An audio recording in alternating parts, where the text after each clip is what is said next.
change because what we've been doing is, we can't stop with these balloon parties and handing out, Frisbees that everybody's flipping over to put their marijuana seeds in. We got to do something different. We've got to really affect the problem because people are dying at unprecedented numbers.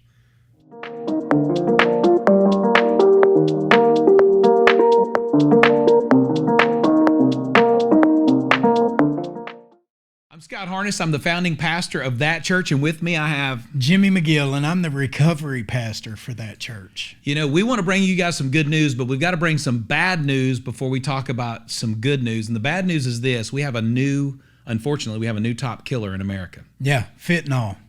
Yeah, and what we're seeing is that fentanyl is killing more people than automobile accidents, lung disease, heart disease, COVID, you name it. Yeah. You put it together, they're not even touching this epidemic that we're dealing with. And so one of the things that we believe is really important is we believe as people of faith that we got to do something about what's happening in our country, and we can be proactive about it. So we've got some stuff planned. Yeah, we do. We are looking at hosting Arkansas's first statewide faith-based recovery conference, where we're bringing the two largest populations of people together, the faith community and the recovery community. And how can we work together collaboratively to overcome this new killer that is robbing us of our children, our brothers, our sisters, our parents? Yeah, and so here's the cool thing is everybody's invited. You could even have a conversation if you're a part of a church and you'd like to have a conversation with your pastor and say, hey, why don't we put a group together and let's come? We'd love to have you. As an individual, anybody can come. You can register and be a part of it. I promise you this much, you're going to learn so much about what's going on as far as drug addiction and overdose in America. It's going to be huge. We've got some incredible speakers lined up. Yeah, we're flying people in from all over the nation. In fact, we're flying in Kevin Sabet from Canada. Kevin is a 3-time presidential advisor on drug policy. He's also the CEO of Smart Approaches to Marijuana.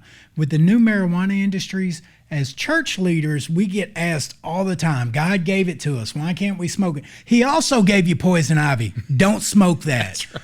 But there's some truth behind big marijuana, and we want to bring you all the facts so that you can make an educated decision. Yeah, right now we look around and drugs and drug addiction knows no boundaries. It is not an issue of race. It's not an issue of economics. It's not about poor people or rich people. Mm-hmm. Right now we are seeing people in general losing their lives every single day. This is not like something far off. We're not having to go overseas and see something happening in a third world country. We're talking about right here in Arkansas, our community, and we're seeing people die every single day to this drug epidemic, and we have to do something about it. We have to be proactive about it. This conference is going to be filled with information, resources. One of the things we're going to be talking about is Narcan. Yes. And Narcan is one of the most incredible tools we have. Tell us a little bit about Narcan. Yeah, so Narcan is the overdose reverse drug. So when a person is dying from an overdose, they can't breathe. Their respiratory system shuts down. And a lot of times, as a faith community, a church parking lot is a safe place for somebody in active addiction to go use. Personally, I was found non-responsive 7 years ago in a church parking lot. And so a lot of times, we need to educate the church community, the faith leaders, on what overdoses look like and how to administer Narcan so that they can save a life. Yeah. And so here's the thing. Anybody, as we've already said, can be a part of this conference. I promise you it's going to open your eyes to some realities. If you're a parent and you're trying to figure out what are my kids facing, what are they up against, what are some of the conversations they're having, man, this conference is for you. If you're a church leader, this conference is for you. If you want to get some peer recovery hours, this conference is for you. It is for everybody. And I promise you this much, you're going to walk away with a new understanding and appreciation of what's happening to our community and how the enemy is just literally vexing us with this horrible drug epidemic that we're having to deal with. We've got some details about times, dates, and... So March 5th from 8 a.m. to 5 p.m. Come be a part of. Listen, you can Google Arkansas Faith Recovery Conference. You can find the event on Facebook, on all social media, and there is a registration link through Eventbrite. You have to register to get your ticket, to get your swag bag. We're going to have Officer Tommy Norman speaking. That's right. The State Drug Director, Kirk Lane. I'm going to speak. Scott Harness, Pastor Blake Polson. We have Dr. Monty Burks is flying in. It's going to be amazing, phenomenal, and a chance for you to get the information that you need to save a life. So we're going to have a link in the description of this video for you to be able to go to the website, for you to be able to sign up. I'm going to encourage you to do that. Bring somebody with you if you want to, but if it's just you, you come on. I promise you it is going to be for your benefit, and you're going to walk away going, I see things now and know things now that's going on with the drug epidemic in my own community that I've never seen before. You're going to be educated. You're going to be equipped. Grandmothers, moms, dads, anybody can come. I promise you every single one of us is going to benefit from it. We're going to attack this thing head on, and I believe together the recovery community and the faith-based community are going to find some great victory, and we're going to save some lives. Yeah. So we'd love to see you there. March 5th. In the current position you work in right now, what is that position? So I serve and is appointed by the governor as the state drug director. It wears a number of hats. It oversees prevention, state-funded prevention treatment programs in the state. Policy advisor on drug issues for the governor when needed, and also oversees fiscally the 19 drug task forces in the state. Do you feel like right now what you get to do now, do you feel like, is that more rewarding to you than what you did as a uniformed police officer? You know, I think things change as you grow into it and start seeing the problem. Honestly, I got involved in it because of embarrassment.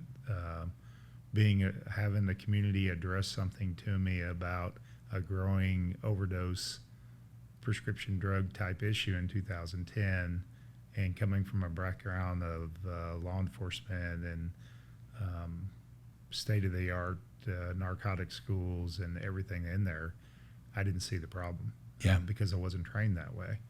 And so when I started researching the issue, it just kind of grew on me out of embarrassment. And then second of all, I became very passionate about it. And because I see there's a lot of changes that could be made, and we just weren't changing those changes because of the way we've always done things. Sure.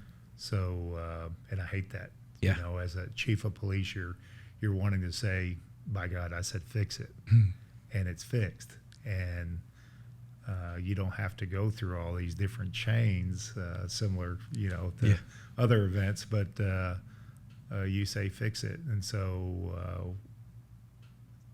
Could I be effective and develop working relationships with people to fix the problem? And I felt like I could, and it's a big job of really. To me, the resolve is getting people really to work together and eliminating the silos and understanding that, hey, we need to bring about change and defeat the stigma, which is so prevalent in overdose and substance use disorder issues, from a problem that society created. As a society, we need to fix it. Yeah. I think one of the issues with the stigma is that we sometimes focus on statistics more than we focus on faces. And, sure. So I think it's important sometimes for us to see the humanity that's affected by what's going on in the drug crisis. Right. I'm sure that you partner with a lot of different organizations because this is such a big deal. Parents, I would think, some parents at least, would probably be a part of really being active in trying to bring this to the forefront. Do you have any particular people or any particular case or parents or somebody that you could think of that you go, this person's kid has been a catalyst, even though they may have been, they may have died of an overdose, but they've been a catalyst in moving things forward. There's been dozens of them in my journey since 2010, all the way across the board. On the way over here today, I was on the phone with Hope Movement Coalition, run by Stacey James and Paula Cunningham from the Parker Gill Foundation, who are leading coalition resource groups for parents and loved ones that have lost somebody, and trying to help them organize and be a voice, because I think they can be a very powerful voice. We have a very powerful peer recovery voice in there. but really parents at the end of the day aren't stigmatized like Yeah. peers are. When a parent speaks, especially a parent that has been through the pain of losing somebody, people listen. Yeah. Much more than you or I, Yeah. much more than a peer, and they could be a powerful force. But stigma, embarrassment, shame has led them not to be involved and engage in a conversation that people who make the decisions in our society need to hear. Yeah. And so we're trying to encourage them to, as they said last night, come out of the closet and be a part of that conversation Yeah. from somebody who really knows and has been there. Yeah. Nobody knows the pain better. Right. So, is there a particular story that you can think of that just kind of is a motivator when you think about the work that you're given to do in this particular area of drug abuse and prevention and recovery? You know, it depends on which avenue you're coming from. Sure. So, you know, on our peers, you know, Jimmy McGill's and my relationship of the years that we knew each other, I kind of think of the old sheepdog. I can't remember the old cartoon that used to be on the television, Hey Ralph and Hey Tom or Hey Ted or what it was when they were going to work. But Jimmy had his mode of what he needed to accomplish in his substance use disorder, and then I had my focus on what I'd swore to do to protect. And seeing that come forward to where it is now, and understanding how much I've learned from Jimmy leading me into understanding what recovery is about. Yeah. I wish I had had that background in the years I was a police officer. It would have made a big difference in how I handled things, how I could have directed things, and honestly, how much I could have achieved to really help people if I had that background. Yeah. So Jimmy's kind of a picture of what we would like to see happen. I hope so. Yeah, then I told him, I said, you know, I had a talk with him on the bridge last night, but yes, I think getting people to realize the value of recovery, and more importantly, the value of life and how much life has to give you. Yeah. And developing that in his spirituality and taking care of a family and all of those achievements that he's doing now, I think as much as he celebrates them, I do too. Yeah, absolutely. Because I know in some small way I was a part of that, of helping him, leading him in that pathway to do that. That's rewarding to me. Yeah. One of the, and I've seen a number of them. I'm walking into a recovery center that I never did before I took this post as a police chief or as a detective or as a police officer or anything, and walking into a recovery center and meeting people coming up to me and say, hey, do you remember me? And I'm thinking, wow, I don't have a gun. You know? Yeah, I do remember you. And I know you did 10 years. Yeah, I did 10 years fed, but thank you. You know, if I didn't do this and you hadn't impressed on me, I wouldn't be here today. I'd be dead. I think there's a lot of law enforcement and communities that need to know that, and they need to know what they are doing is actually hopefully leading people in the right way. That's good. Especially in a society now that police and law enforcement tends to be a bad thing in people's minds and what they're projected or what the media is putting it out to be. Understand that they are a piece of the puzzle. Sure. But they need to change to understand that. Yeah, that's huge. Do you feel like that your experiences in law enforcement and in the position that even that you're in right now, do you feel like they have changed your perspective on, let's just say the drug user? Do you see them differently now, even when they're in active use, compared to maybe what you might have seen them years ago? Yeah, absolutely. We were trained to utilize resources to affect the problem. Society didn't want to deal with the issues. And they push when society wants to do that, they develop a law and they push it on law enforcement, and it's law enforcement's responsibility to deal with it. and they become so incumbent upon law enforcement to handle all their problems. Same thing they did with prescription drugs. You have to have a drug to solve. You have to take a pill to solve any problem. You get a flat tire, I got to take a pill. My kid won't go to school. You call the police. Parenting problems that aren't being dealt with by a parent, then you put it on the police, and you don't like the outcome because it falls into laws and what police can and can't do. And so understanding that, and understanding that being a part of a parent and being a part of society is a responsibility. It's not somebody else's responsibility. It's yours primarily, because you chose to be that. You chose to be a citizen. You chose to be a parent.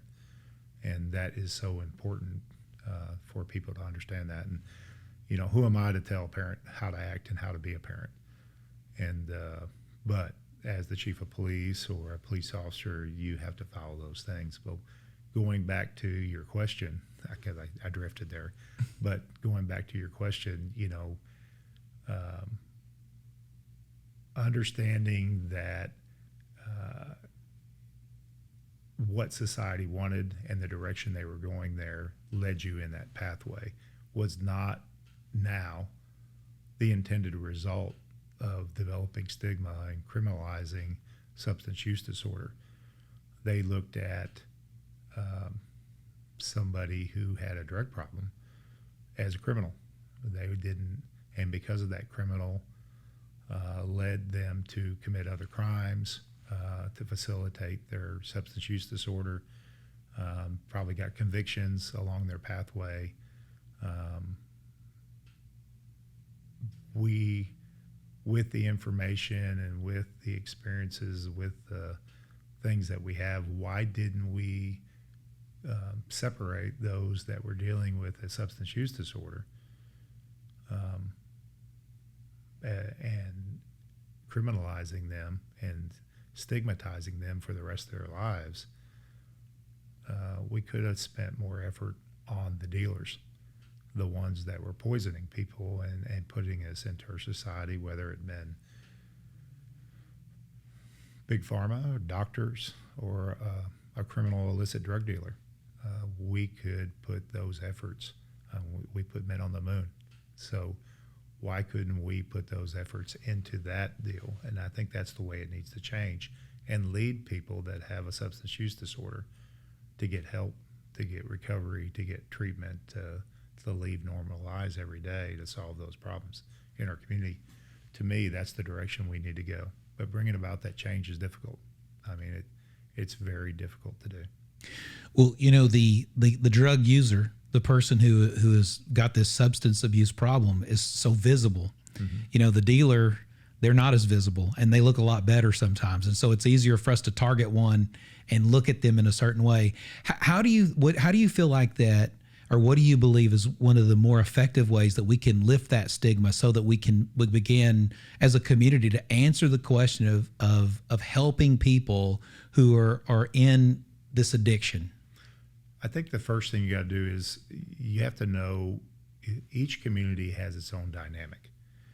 You have your strengths and weaknesses. You have strong churches. You have people that you know. And when I go in and dissect a community and do that regularly, you find out what those strengths and weaknesses are. And you have your leaders in your community, your police chiefs, your sheriffs, your mayors, your church leaders, your treatment centers, your recovery, your peers that are in those communities. Do they know each other? In most cases, they don't. In all the different communities that I've been through in Arkansas, they may know one or two or know of them, but never really had any interaction. So I look at it from a perspective where I came from, and I'll ask those chiefs or sheriffs if I came into you and I gave you a needle and an empty bag and say, look, this life, I'm going down a hole and I'm going to die. What would you do? 9 times out of 10, that chief or sheriff would say, I probably arrest you for drug paraphernalia, not realizing that it puts you in a cycle that you never can get out of. That's a $1,000 fine, up to a year in jail. Now I'm going out there with more burdens, and to solve those burdens, I'm going to shoot up again. But what if I could pick up the phone and I could call a treatment center? And what if I was a chief that said, "Hey, I'm gonna connect you. I'm gonna connect you with somebody that'll help you. I'm gonna hold this over your head, and if you complete that, then this goes away." Instead of bogging down the system, bogging down society, and getting somebody to do that and hold them over their head.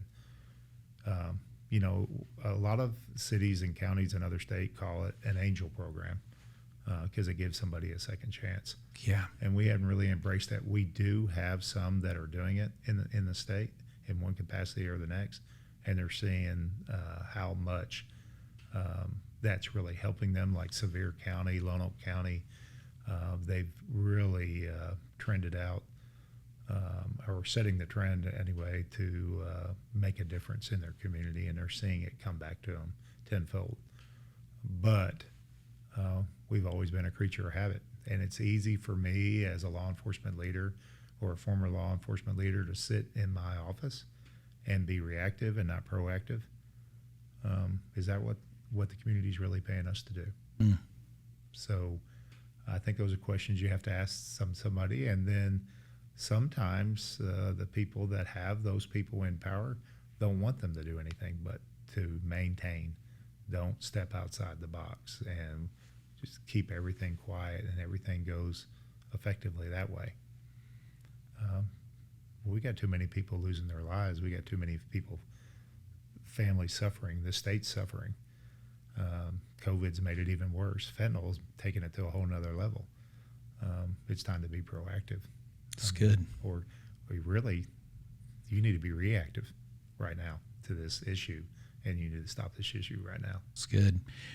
The time-wise, we're okay on that camera? Yeah, we have 10 minutes. Okay. So when you talk about the pieces that I see active in that community, you named off several different, agencies and different organizations in those communities. In communities that you've worked with, where those organizations have come together and cooperated and came up with and installed really good solutions as opposed to the old way of just doing it, have you seen big breakthroughs, and do you have an example of a story like that of a particular community that looks like there's some cooperation going on between those groups? I have to brag on Sheriff Gentry in Sevier County on a program down there called RSAT. They're phenomenal in what they're doing. They have the buy-in of almost every community member down there. A couple weeks ago, I went to one of their 16th graduation. They do about 12 to 20 inmates per group, and it's a 1 year, 6 months to 1 year program, depending on their improvement in that program. It's funded through some grants that we've been able to provide to them. But to see the community outreach and sitting in that graduation and the churches that came together, the churches were fussing with each other because of where it was going to be. Well, okay, we're going to have the graduation here, but we're going to feed you over here, and then we're going to be over here. And then boxes of clothing and other living needs provided to each graduate of that to help them get a start, and partnerships that were formed there. Job offers from people in the community that were, wanted them to stay in the community, not running them out of the community, to be productive and to help them, is that support network that keeps people from relapsing as part of this deal. And I think a lot of people need to realize, and I think a message that we missed out early ago with the Just Say No campaign that a lot of people criticize now, I think if we wanted to be reality, is the understanding that having a substance use disorder is a life sentence. Regardless of you reaching recovery and living clean, you're always struggling with the fact that you could relapse, and you have to face, understand what your triggers are so you don't go back there. So having support, lack of support, and immense pressures without anybody to rely on is part of that problem. Absolutely. How do you see it? I mean, obviously, for us, we have a vested interest. How do you see churches, how could they play a more significant role with both law enforcement and support systems? How do you see even faith-based organizations, how they could be a more significant part in maybe dealing with the stigma that goes along with drug addiction and being a good partner with local law enforcement agencies? I think churches are a critical need in solving this problem. People turn to their faith and they turn to their church, or they turn to a church family in times of need. We've seen it in incarceration where everybody all of a sudden finds the Bible. We've seen it in times of despair. We all know personally, I do. In times of trouble, turn to my faith and pray much more than I do in the days that go by. So if the church or the faith is not there for them, showing that support and with that understanding and that outreach, then we lost that. And I think along the pathway of this issue, because society had made substance use disorder, the disease, a criminal offense, we stigmatize that. I'll give you an example, and I use this, in the churches that I grew up in, if I had broken my leg or had a car accident or had a heart attack, people would be there for me. They'd be mowing my yard, be eating chicken dinners and eating a good apple pie. But if I had overdosed, they would have meetings about how to keep me away from their children. I'd be a bad influence. And I think it's because we don't realize that substance use disorder is a disease and we need to deal with it as a disease. But I think a lot of churches are embracing the understanding of Celebrate Recovery, because really everything about, in my opinion, thinking of it from the outside looking in to the church, is about recovery of your life, recovery of your faith, because people stray and they need that understanding, they need that guidance. And so church is one of the critical factors of solving this problem. That's huge. So let's shift gears a little bit to the drug overdose epidemic. One of the things that we have personally experienced here is just, especially with COVID, the isolation and separation has just absolutely, right. In the last little bit, what have you seen that do to drug overdoses and Oh, it just skyrocketed. Everything is about COVID. I mean, you turn on the news today and the first 15, 20 minutes is COVID, COVID, COVID. We've had this tremendous drug epidemic just going forward. And pre-COVID, our state was doing well. We were one of 5 states in the nation in 2019 to reduce overdose deaths in the double digits. We were at 17% reduction. We were number 2 in the country. And then all of a sudden they go into the top 5 or 10. I'm waiting on those numbers. We're at 55% increase from 2019. It's overwhelming. But you can't blame it all on COVID, because with COVID, we actually learned some good things. And there is some bright side, if you call a bright side to COVID. One, we realized that we could be accountable for good, accurate numbers and statistical information on a daily basis. You turn on the news right now and find out how many people are on a ventilator, how many people have lost their life, how many people have been admitted. But we still can't do that with drug overdose. It takes us until 8 months into the next year to find out the accumulation for the year. And so we're still struggling with some of those things. Another positive that I try to look for the bright side and things. Another positive is people have come together as a family. What a great time to get that messaging about health matters, and people are more attentive to good health type issues. So good prevention messages in the right format to those family units that are isolated and staying together to encourage them. The struggles we have is a lot of substance use disorder requires a lot of face-to-face contact with support. And because of that, we don't have it. Our treatment centers are still treating people, but they're protecting their populations and they're very limited.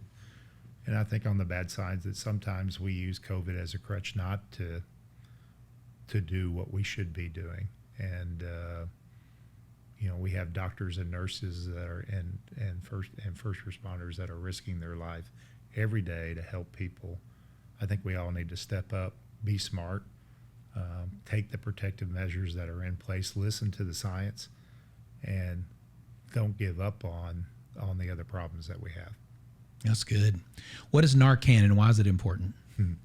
Narcan is an opioid antagonist. It allows simply to allows somebody to breathe during an overdose, an opioid overdose.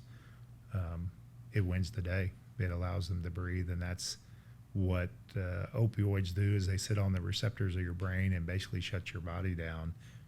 And one of the factors they do is your respiration. And that's how a lot of people lose their life because of that. And knowing Narcan and the availability of it, making it available and knowing the power of it can allow somebody to breathe, just like CPR.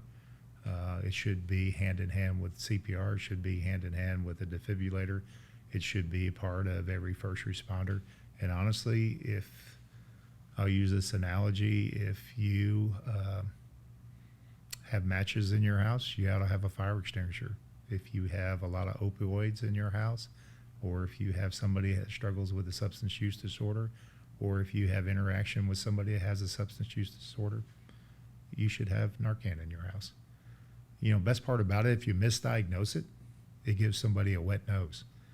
And so, in most cases, it's harmless if you misdiagnose it. We have seen in our program that we've had 1,126 saves since 2017, just in our program, of probably about 8,000 to 10,000 kits that we have out there and the training that we have out there. And it's available to everybody. We've made it legislatively acceptable for somebody to provide Narcan to somebody in a life-saving situation with no civil repercussions on them. We develop policies for first responders agencies, so no civil liability comes back on them. We've made it available without a prescription, so if you want it, you can go to a pharmacy and buy it. And we're making it available where grant funding is available for people to get it for free. But it wins the day. But with that said, that after you administer Narcan, there's a responsibility there. People are waking up from death. People are waking up from an overdose. They're scared, just like you would waking up from surgery. And so you need to use precautions, and your mannerisms and how you talk to somebody is so important at that time so they don't overreact and become violent. And we've had very few of that situation because of our training. And so going forward with that, and then taking that time, because that overdose situation, to me, parallels to an arrest. It's a severe time in their experience that they may want help. Sure. And they can get help. Excuse me. So utilize that time. Don't walk away from that situation. Strike while the iron's hot. That's right. Yeah, and timing so often is so critical. When someone is willing, you got to take advantage of it. Sure. I mean, that's a good time to give them resources. That's right. A good time to ask the question, do you want help? Similar to a suicidal situation, do you really want to kill yourself? Yeah. Ask those questions, and you'd be surprised when people will say yes, and then what are you going to tell them? Yeah. You know, we developed an app. We're really proud of this app called Narcansaw. It's free. You can download it for free on your phone. It'll walk you through a rescue. It will talk you through a rescue. It speaks in English and Spanish. You can talk back to it. It won't hear you, but it'll walk you through there. And then it gives you resources about treatment. It gives you resources about recovery. Most of the resources that we have are right there in the palm of your hand. Yeah. And so even if you train or been trained on it, it may be 3, 6 months, a year later, you're faced with that situation. We've had officers and first responders that have laid their phone down, hit the rescue now button, and it was a quick refresher. It's so simple to really save somebody. You can save somebody in a minute. Is it pretty rewarding, considering the fact that there's a bunch of people walking around planet Earth right now that wouldn't be otherwise, just Absolutely. because of something that has been put in their hand and they had the education? And you know, I think the other thing you have to realize when we first got into it, they were like, why are you trying to save those people? You know, we've saved a 3-year-old in Texarkana that got into her mom's medication by mistake. Yeah, the rewards are there. We've saved people that have tried to save other people. Police officers were first responders just last week in Fort Smith. we had 2 inmates that somehow or another got a fentanyl pill, and they were still researching that. But because of their contact with those individuals, either breathed in substances that were on them, or it absorbed through the skin, we don't know, but became effective where they stopped breathing, and those police officers had to be saved. So there's been a number of saves outside of recreational users, outside of users that are dealing with substance use disorder. But there's also been our elderly people that got mixed up on their medications where they've been saved or became suicidal. We've had a rising number of suicidal saves because of the impact of desperation and isolation because of COVID.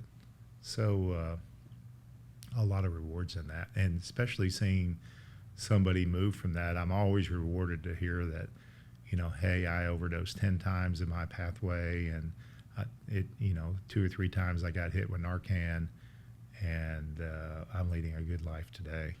It makes it all worthwhile.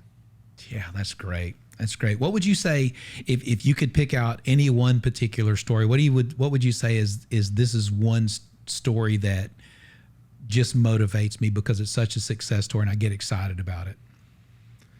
Oh boy. Well, there's so many. I think the changes that are coming forward with our peers. Yeah. The fact that a peer has now found a new life or a value of life that they want to give back. They'll work for free, and they have a passion to really go outside the box. Is amazing. Yeah. And I think, to me, seeing those I don't want to say those people, but seeing those peers, I see it in almost every one of them in one way or another. Once they have found a pathway to a better life, they are indebted to come back and make that pathway for others. I think is the biggest reward that I've seen. That's awesome. Yeah, and I can, we were talking about this here the other day. I said, when somebody finds something great, you don't have to coax them to share it. If it's a great restaurant, you tell people about it. If it's a great song, you can. And they do. They have so much energy, and they'll take their time, and they just value what they've gotten. And you're so right. It's so cool to watch that too. That's really great. I tell you a quick story on Jimmy. I know early in our relationship, he went and did some stuff for another entity in another part of the state.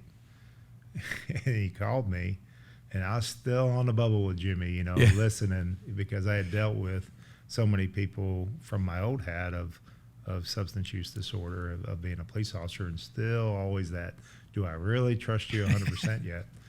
And he called me and he said, I need to borrow $20 to eat. And I'm like, $20 to eat? Why? Do you really want $20? And I'm thinking, do you want $20 to go get a fix, or what's the deal? Why don't I just take you to lunch? Why do you need $20? And he said, I went up and did this deal, and I had to pay for my own hotel room, and I had to pay for my own food. And I said, so they didn't reimburse you, or are they slow to reimburse you, or what's the deal? And he said, no. He said, I was kind of embarrassed to ask. And he said, in my pathway, I did so many wrong things to so many people. And I don't feel comfortable in asking. I'd rather just, I feel like I owe. And I never thought of it that way. And that, with seeing the passion of Jimmy and so many other peers about giving back and going the extra mile and achieving, how can we channel that and direct it in the right direction?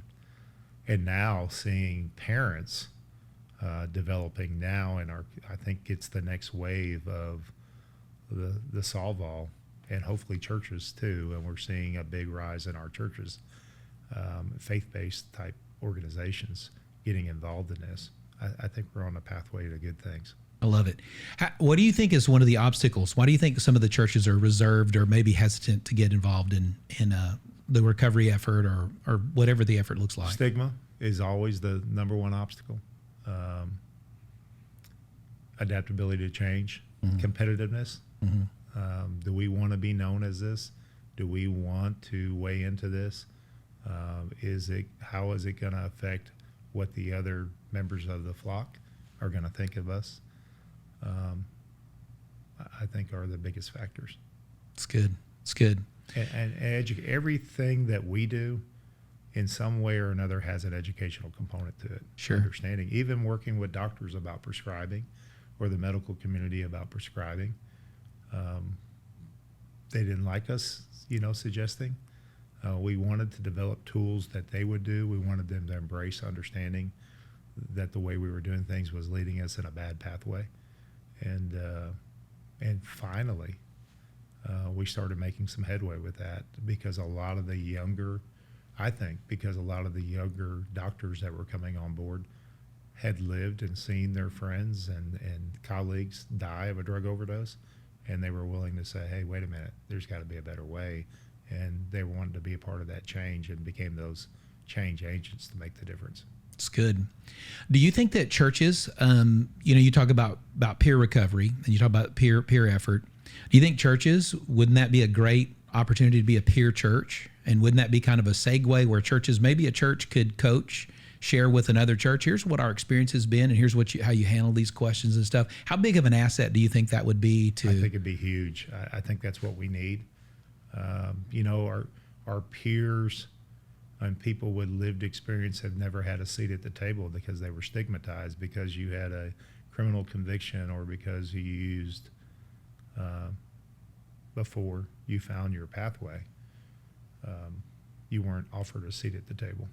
And so people were making judgments about how you should live and how you should recover without ever knowing firsthand what that recovery was all about, without ever knowing what substance use disorder was all about. They learned it in school, but they never experienced it themselves. I've never been high before. I couldn't tell you what it feels like and what it would do to me. I never had an interest in it. I guess I'm one of the lucky ones, but they can, and so they would know what works and what doesn't work, and I think that's the beauty of peer recovery. As what's taught to me, I've been through the fire, and I can lead you through the fire. Yeah, and how to get that help. So churches embracing that and helping other churches and understanding that, defeating that stigma in those communities would be huge. Yeah. I think you're right. Let me jump into two other things just to consider as we're kind of exploring this topic. So, access to drugs today, is it greater, easier, more prevalent than it has been before? All three, and more deadly. Yeah. So, and back up the follow-up question that is that what are you seeing as far as the age structure of people who are entering into substance abuse? All across the board. But I can tell you, because you struck on a nerve that I have, the majority of the people we're saving are between 20 and 55 years of age. But the majority of effort that we put into prevention are, what are you going to do for my kids?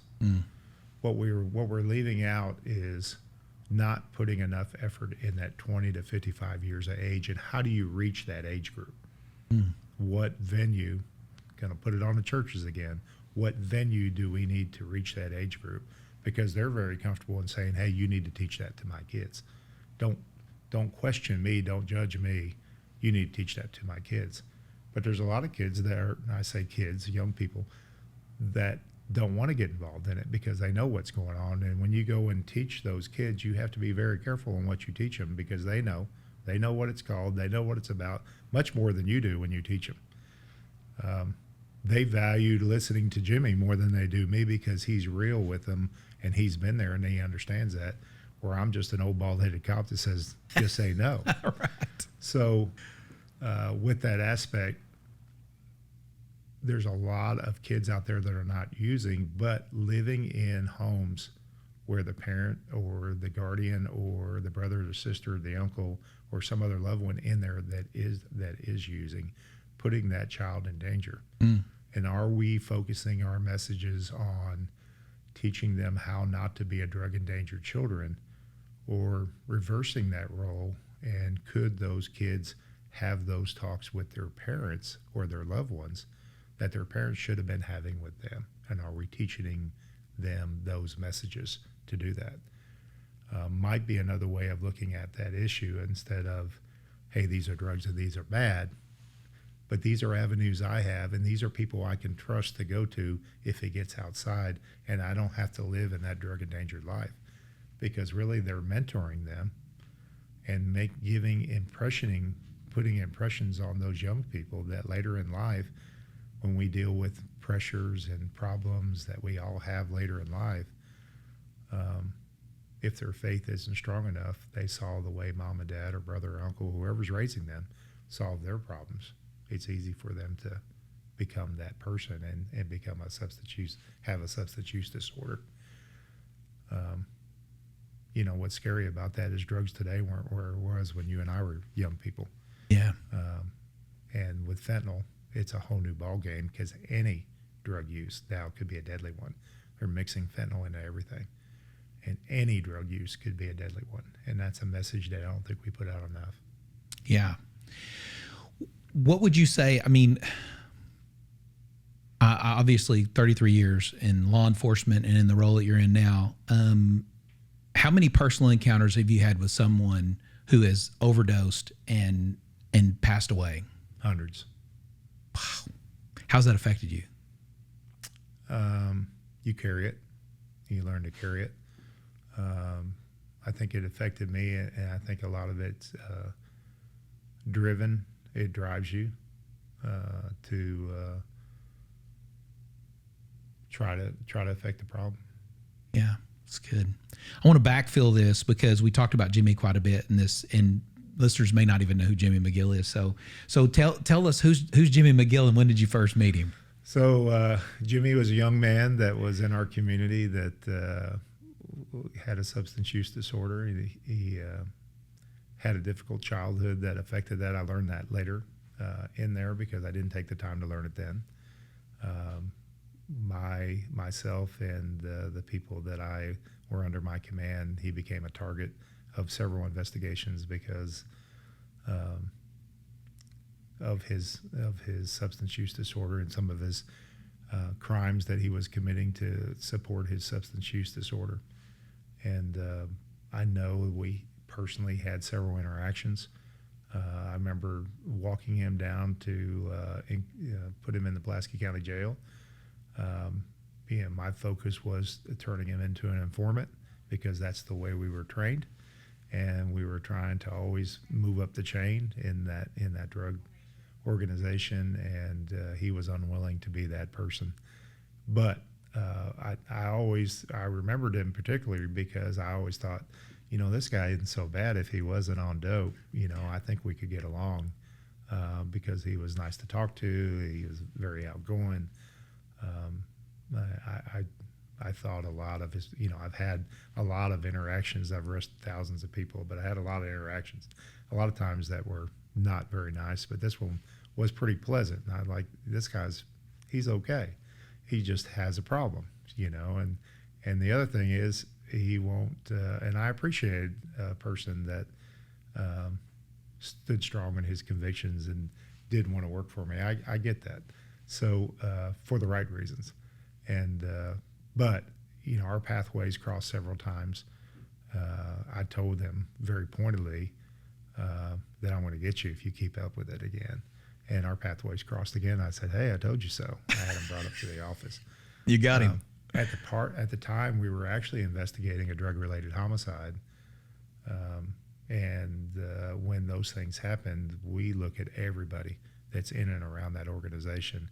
And if they have any liability whatsoever of criminality, that we're going to exploit it to try to solve that crime. And so that's what we were doing, and that's how he came across that path the second time. And hopefully we would get enough information to lead us in that pathway to solve that homicide and give that family some answers and some justice. And so that's that last time where it went. I didn't keep up with what happened to him after that. I knew he got incarcerated. I knew he ended up going to the penitentiary. And when I took this role, I had truly forgotten. I knew who Jimmy was, but I didn't know exactly who he was until we were sitting at the Capitol doing a presentation, and he was one of the speakers. And he started speaking about me. What'd you think And about I'm that? like, oh, wow. Again, I didn't have my gun, so I was like, wow, I didn't know. And I really got an eye-opening. I didn't know that my job in the past had really impacted somebody at that capacity. And he was able to relate that to me. And so after that, we shook hands and we talked and stuff like that, but we crossed pathways several times after that. And I think at that point we began really actively learning from each other, because when I came into this role, of course, I had a strong enforcement background in part of my job. I worked very hard on prevention with the drug take-back program, and I knew the value of prevention, but honestly had no concept of treatment and recovery. I knew what it was and kind of how it operated, but really relied on our treatment people. And our recovery program was absolutely hardly any. So knowing and seeing very quickly that all these pieces were part of what we could do to make change, and wanting to make change, and being very loud about, this is all about making change, because what we've been doing is, we can't stop with these balloon parties and handing out, Frisbees that everybody's flipping over to put their marijuana seeds in. We got to do something different. We've got to really affect the problem, because people are dying at unprecedented numbers.